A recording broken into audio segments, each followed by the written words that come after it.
ఒక సుగాలి ప్రీతి అనే అమ్మాయి టీనేజ్ బిడ్డ అత్యాచారానికి గురైపోయి చనిపోయింది. మనమేం బరీ అవ్వకర్లా, తన కర్మ. డాక్టర్ సుధాకర్ అనే ఆయన కరోనా మాస్కుల గురించి అడిగాడు, కోపంగానే అడిగాడు. తర్వాత నెమ్మదిగా అతని ఉద్యోగం నుంచి తీసేసి అతని పిచ్చోడిని చేసి పిచ్చోడిగా మార్చి అతనికి అతనే చచ్చిపోయేలా చేశాడు. మనకేం పర్లేదు, అతను ఎట్లా పోయినా సరే. ఒక అమర్నాథ్ లాంటి బిడ్డ వాళ్ళ అక్కని ఏడిపిస్తున్నారని చెప్పి అబ్బాయి గట్టిగా ప్రతిఘటిస్తే అబ్బాయిని చెరుకు తోటలో వేసి నిర్దాక్ష్యంగా కాల్చేశారు. ఇదంతా చేసింది వైసీపీ వాళ్ళే. అది మనకేం పర్లేదు. ఒక ఆడపిల్లల మీద రేపు జరిగితే ఏముంది, ఒక రేపుకేనో 2 రేపులకో ఎంత కూడా చేస్తారేంటి అన్న మినిస్టర్ గారు. ఆవిడ ఏమన్నా సరే, అలాంటి రేపులు ఏం జరిగినా సరే మనకేం పర్లేదు, వదిలేద్దాం. ఒకళ్ళ ఇంటికి వెళ్ళి భర్తని కట్టేసి ఆ భార్యని రేపు చేస్తే వాళ్ళు కావాలని చేయలేదు, ఏదో ఆవేశంతో చేశారు అని చెప్పినటువంటి హోమ్ మినిస్టర్ గారు. మనం పట్టించుకోవద్దు, వాళ్ళ కర్మకాళ్ళు వదిలేద్దాం. ఆంధ్రప్రదేశ్లో ప్రజలకి అనేక రకాలుగా నష్టాలు జరుగుతున్నా సరే పట్టించుకోవద్దు, వదిలేద్దాం. సామాన్యుడు, చిన్నవాడు, పెద్దవాడు అన్న తేడా లేకుండా భూములు కబ్జాలకు గురైపోయి సర్వనాశనం అయిపోతుంటే మనం పట్టించుకోవద్దు, వదిలేద్దాం.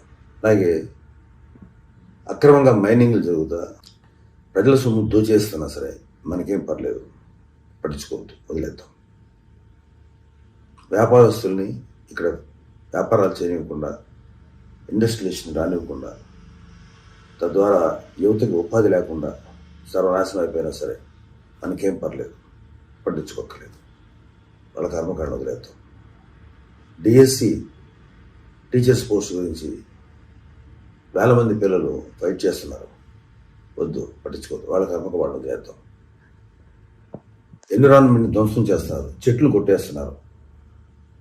నేను వెళ్తున్న రూట్, ఆయన సీఎం గారు వెళ్తున్న రూట్ సెట్ క్లీన్ చేయడానికి ఆ చెట్ల మీద ఆధారపడే వాళ్ళు ఎంతోమంది ఉన్నారు. కొబ్బరి చెట్లు లాంటివి, వాళ్ళు పోయినా పర్లేదు, వదిలేద్దాం. రైతులు ఆత్మహత్యలు చేసుకుని చచ్చిపోతున్నారు, మనకేం పర్లేదు, వదిలేద్దాం. భవన నిర్మాణ కార్మికులకి సరైన ఇసుక దొరకకపోగా వాళ్ళ పనులన్నీ ఆగిపోయి కుటుంబాలు ఆత్మహత్యలు చేసుకుంటారు, మనకేం పర్లేదు, వదిలేద్దాం.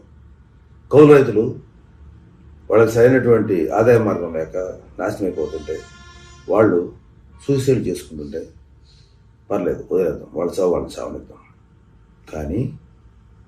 కానీ సీఎం గారికి వాడెవడో ఒక చిన్న రాయి వేస్తే మొత్తం దేశం ఏమైపోతున్నాం మనం, నా రాష్ట్రం ఏమైపోతుంది అని భయపడిపోయి, అయ్యి బాబోయ్ ఏమైపోతుంది, మన సీఎం గారికి ఏమైపోయింది అనే భయంతో సింపతి చూపించే వాళ్ళు మాత్రం అస్సలు క్షమించాలనిపించట్లేదు. ఇంతమందికి ఎన్ని జరుగుతున్నా సరే మనం ఎవరు రియాక్ట్ అవ్వం. సీఎంకి ఓ దెబ్బ తగిలితే అయ్యి బాబోయ్ ఏంటవుతుంది. ఎన్నిసార్లు ఆడతారు ఈ డ్రామా, ఎన్నిసార్లు ఆడతారు. నానాపూరి కథ అన్నాడు పవన్ కళ్యాణ్ గారు, అది కరెక్ట్.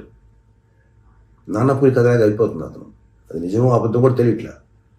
పట్టుకోండి, ఎవరు చేశారు పట్టుకోండి, రానియండి బయటికి. మీ మీద కొడుకు దాడి చేశాడు, గెలవాలి ఎలక్షన్స్లో అని చెప్పి అన్నారు కదా, ఆ సీనియర్ని కోరండి. అబ్బాయిని పట్టుకుని ఏం చేశారు, ఎన్ని పవన్ కళ్యాణ్ గారు అడుగుతున్నారు నిన్న. మనంటి వాళ్ళందరికీ చాలామందికి ఒక అవేర్నెస్ క్రియేట్ చేశారు. సింపతీలతోటి గెలవాలని ట్రై చేయకండి, ఎక్కువ కాలం పనిచేయవి. అటు మమతా బెనర్జీ ఇలా కొంతమంది ప్రయత్నించారు, కొంతమంది వర్కౌట్ అయింది, కొంతమంది వర్కౌట్ కాల. సింపతీ వద్దు. మీ వైఎస్ఆర్సీపీ ప్రభుత్వం ఉన్నంతసేపు అన్ని సింపతీ డ్రామాలతోనే మీరు ఇంతకాలం గెలుచుకుంటూ వచ్చారు. జనాలతో కళ్ళు తెరిచారు. మా జీవితాలకిను నీ మీద సింపతి చూపించి మా జీవితాలు నాశనం చేసుకోలేవు. ఖచ్చితంగా మీరు ఎన్ని సింపతీలు చూపించినా, ఎన్ని డ్రామాలు ఆడినా మీ వైసీపీ ప్రభుత్వం, మీ వాళ్ళు ఎంత గొంతు చించుకొని వచ్చిన వైసీపీ వాళ్ళు ప్రజలు రియలైజ్ అయ్యారు. ఇప్పుడు దాకా నేను చెప్పిన లిస్ట్ ఉంది కదా, ఆ లిస్టుకి సంబంధించి వాళ్ళ మీద సింపతి వాళ్ళ మీద చూపిద్దాం. అందరం మన తోటి మనిషి పడుతున్న బాధల మీద చూపిద్దాం, వాళ్ళు పడుతున్న కష్టాల మీద చూపిద్దాం. వీళ్ళ వైసీపీ దమన నీతికి బలైపోయినటువంటి ఎంతోమంది అమాయకురాలు వాళ్ళ మీద చూపిద్దాం. మాయమైపోయిన 30,000 మంది మహిళల మీద చూపిద్దాం సింపతి. చిన్న దెబ్బ తగిలితే అచ్చిపోయి వద్దు, డ్రామాలకు ఫుల్ స్టాప్ పెడదాం. అలాంటి డ్రామాలు లెక్క చేయొద్దు. అవి చిన్న పసుపు రాసుకుంటే సరిపోద్ది. దయచేసి ఈ డ్రామాకి ఎవరు పడకండి. అఫ్కోర్స్ ఎవరు పడలేదనుకోండి, ఒకటి గుర్తుపెట్టుకోవాలి వైసీపీ వాళ్ళు. మీరు ఎన్ని డ్రామాలు చేసినా రేపు రాబోయేది జనసేన, టీడీపీ, బీజేపీ కూటమి. మీరు ఏమైనా చేసుకోండి, వచ్చేది అదే. మీకు మిగిలేది ఈ నాటకాలే. వేసుకోండి నాటకాలు. అది సొంత బాబాయిని చచ్చిపోతే చంపేస్తే దారుణంగా వాళ్ళ కూతురు అల్పేరుగా పోరాటం చేస్తుంటే అమ్మాయిని నానా మాట్లాడతారు. బాబాయ్ చనిపోతే ఎటువంటి సింపతి లేదు. తల్లిని చెల్లిని ఇంటి నుంచి బయటకు పంపిస్తే ఎటువంటి సింపతి లేదు. చిన్న దెబ్బ తగిలితే ఇంత అపన్నాయాన్ని డ్రామాలు, అప్పండి మీ నాటకాలు. వాళ్ళు దెబ్బ తగిలితే ట్రీట్మెంట్ తీసుకోండి, కొంపలే మొరగవు. ఫుల్ ప్రొటెక్షన్ ఉంది కదా మీకు. SPG, Z category security, CM security ఇంతమంది ఉన్నారు కదా.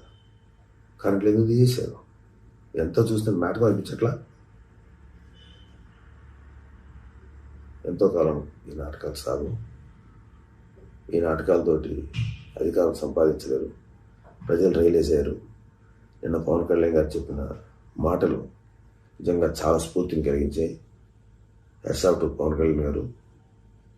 చాలామంది అసలు ఫస్ట్ అధికారి జగన్ మీద మీరు సింపతి ఏదో నిజమైన ప్రేమతో చూపించలే, ఎవరు భయంతో చూపిస్తున్నారు. ఆయన గట్టిగా జాగ్రత్తగా మెచ్చుకుంటే మాకు సేఫ్ అని. అలాంటి ఏమీ లేదు. ఓపెన్ అయ్యి మాట్లాడండి.